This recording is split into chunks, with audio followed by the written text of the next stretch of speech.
Economicast, una mirada a los hechos que serán noticia en materia económica. Lectores de portafolio, estamos otra vez en otro episodio del resumen 2018, perspectivas 2019 en materia de economía y negocios en Colombia y en el mundo. Y ahora llega a la redacción, a la mesa de redacción, María Camila González. María Camila, ¿cómo me le va? Muy bien, gracias. María Camila, infraestructura, un tema que usted conoce perfectamente, que manejó este año. Cuéntenos, ¿cómo le fue a la infraestructura este año en Colombia? Bueno, la bandera del gobierno nacional y bueno, del actual y del anterior era el programa de las autopistas de cuarta generación, conocida como las 4G. Ese programa estuvo un poco complicado, tuvo algunos retrasos. De hecho, las cifras es que de los 30 proyectos que hay actualmente, 16 tienen retrasos de obras. Una de las medidas que tomó el nuevo gobierno de Iván Duque fue hacer un plan de reactivación económica para esas 4G y buscar soluciones a los principales problemas de esas vías, que son generalmente compra de predios, temas de licencias ambientales. Había varios problemas de orden público donde les estaban quemando la maquinaria a las autopistas de cuarta generación. Entonces, de alguna manera, el cierre del 2018 se había estado reactivando y sobre todo, que es lo que más preocupa, reactivar el tema de cierres financieros que había estado frenado. También un poco porque los bancos locales estaban un poco nerviosos y digamos un poco intimidados por el tema de infraestructura y estaban quietos. Entonces esa era la situación. Para este 2019, María Camila, se espera, como usted le dice, al final del 2018 se reactivó un poco con los cierres financieros, sí. Se están tratando los problemas de protestas sociales.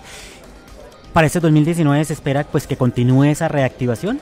Se espera que continúe esa reactivación. De hecho, el gobierno anunció que espera que haya 6 cierres financieros en el primer semestre del 2019 adicionales. Actualmente hay 14 cierres financieros de las 30 vías 4G, entonces un poco que alcancemos al menos entonces los 20 cierres financieros de las 4G y que empecemos a ver nuevas actas de construcción, porque de los 30 proyectos solo 23 han empezado obras, entonces todavía faltan unos para empezar obras y bueno, esperemos que eso se reactive por ese lado. En materia de transporte, María Camila, 2018. Bueno, en tema de transporte, una de las dificultades... Bueno, chatarrización, ¿no? Sí, ese fue el tema del año porque, bueno, el 31 de diciembre de 2018 se acaba el programa de chatarrización, conocido como el 1 a 1, y se esperaba que se chatarrizaran todos los camiones y todavía faltan alrededor de 60,000 en chatarrizarse. Entonces, la ministra de Transporte, Ángela María Orozco, logró que se extendiera 6 meses más ese programa de chatarrización y bueno, ahora lo que esperamos es que lancen un nuevo programa, que digamos un rediseño de ese programa para que eso sea mucho más rápido y que se chatarricen 10,000 camiones al año y en unos cuantos años ya podamos tener una flota de camiones renovada. Efectivamente, María Camila, y para este 2019 tenemos una noticia que usted sacó y acabó de sacar en este mes de diciembre en el periódico, en el impreso de portafolio, que es el déficit para el transporte de carga. ¿Qué se espera para este 2019? ¿Qué puede hacer el gobierno?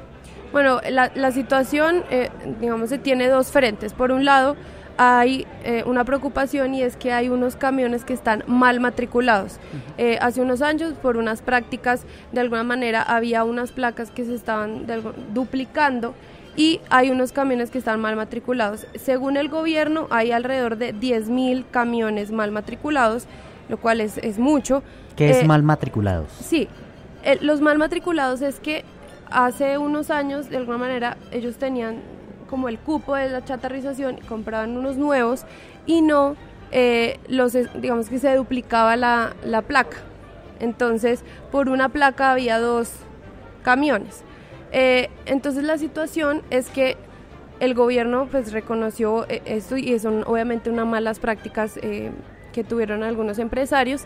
Entonces el gobierno reconoció 10,000 camiones y a finales de noviembre del 2018 lanzó, publicó una lista de 1,900 placas que ya no pueden mover carga. Entonces esos camiones dejaron de entrar a circular y hay un déficit. Eso por un lado, y por el otro lado es que hay un incremento acelerado de las importaciones comparado con las exportaciones. Entonces los camiones, por ejemplo, que van para Buenaventura desde Bogotá van vacíos, llegan a Buenaventura, recogen la mercancía y los camioneros están diciendo que eso no es un negocio y prefieren entonces no ir hasta Buenaventura y a los puertos, y hay un tema de falta de camiones, pero por otro lado hay sobreoferta, por ejemplo, para transportar hidrocarburos. Es decir, hay una situación. El gobierno lo que propone es, hay unas mesas de negociación con los empresarios de transporte de carga a ver qué hay que hacer, cómo se puede solucionar, compensar la carga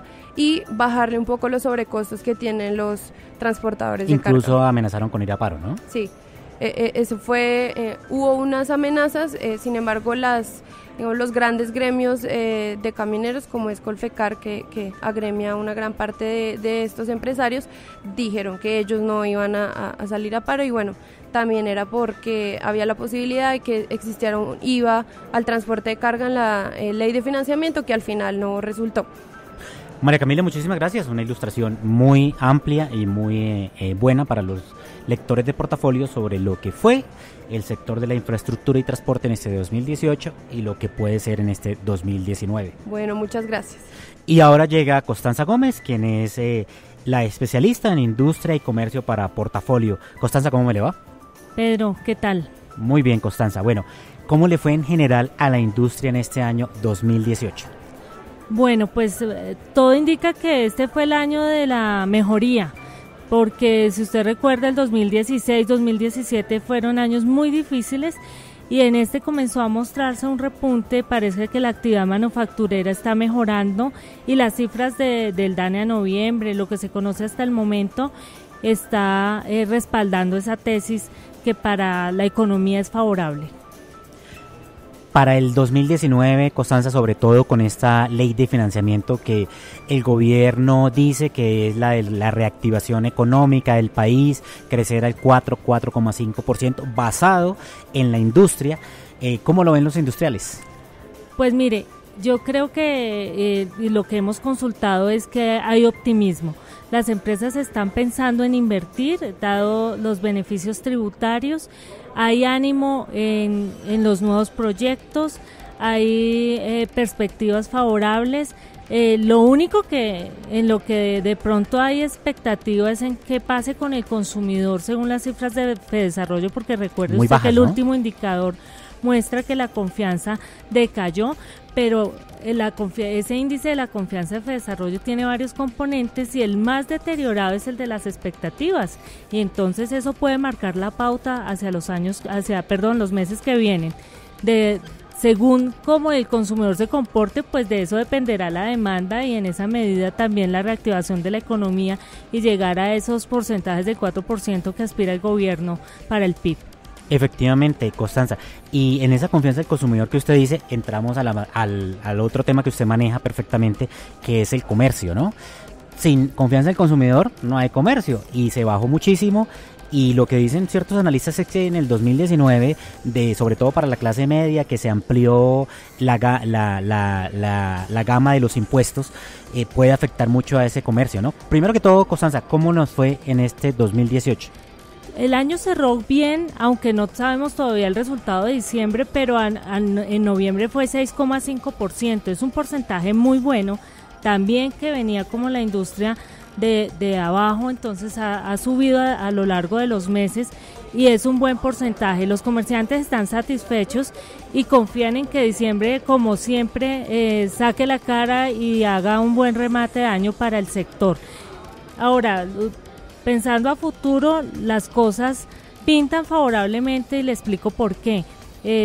Consultando con el presidente del Éxito, Carlos Mario Giraldo, él decía que quizás el índice de Fedesarrollo había bajado porque en ese momento que le hace la consulta a los colombianos estaban pensando que el IVA a la canasta familiar se iba a incluir en la ley de financiamiento y eso obviamente aprieta el ánimo de consumo de cualquiera.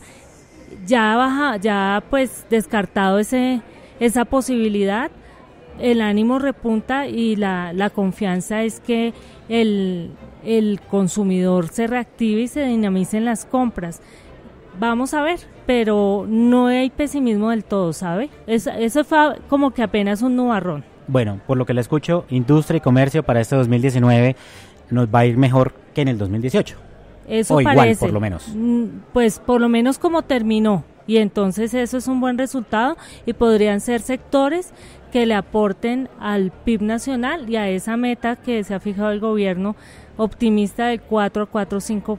Vamos a ver si se logra. Constanza, ¿qué dicen los industriales respecto a esta ley de financiamiento que el gobierno quiere que se creen más empleos? ¿Están ellos dispuestos a crear más empleos y la economía se reactiva definitivamente?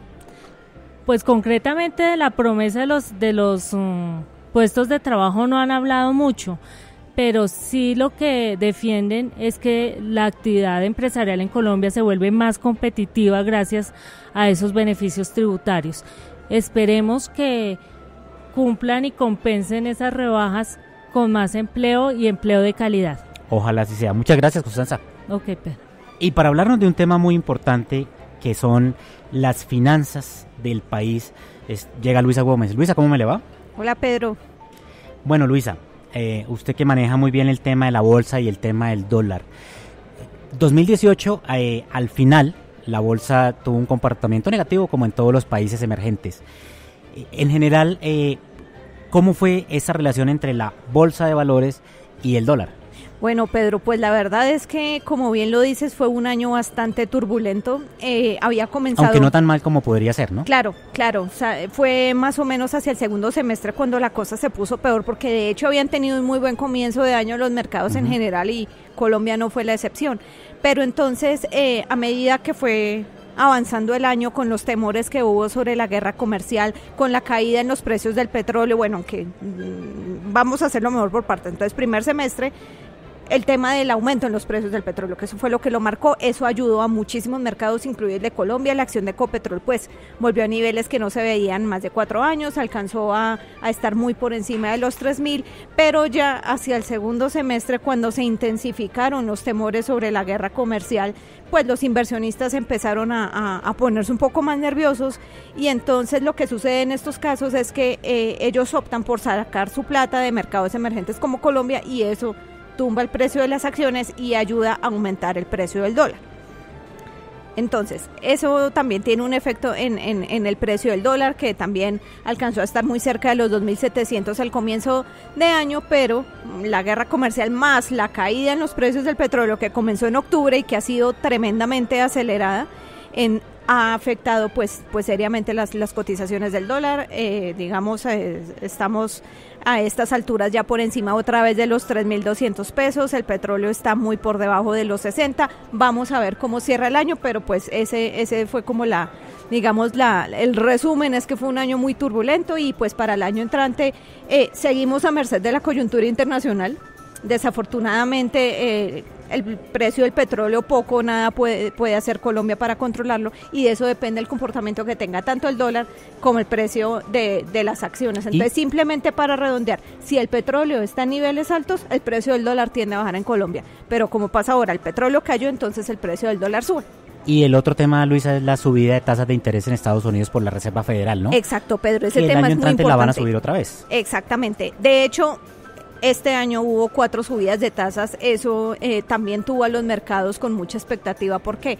Porque el hecho de que en Estados Unidos suban las tasas de interés, entonces Estados Unidos se convierte en un mercado mucho más atractivo para los inversionistas, porque tiene mucho menos riesgo que un país emergente como Colombia. Entonces los dólares tienden a irse para allá, y en la medida en que los dólares salgan de Colombia, el precio sube.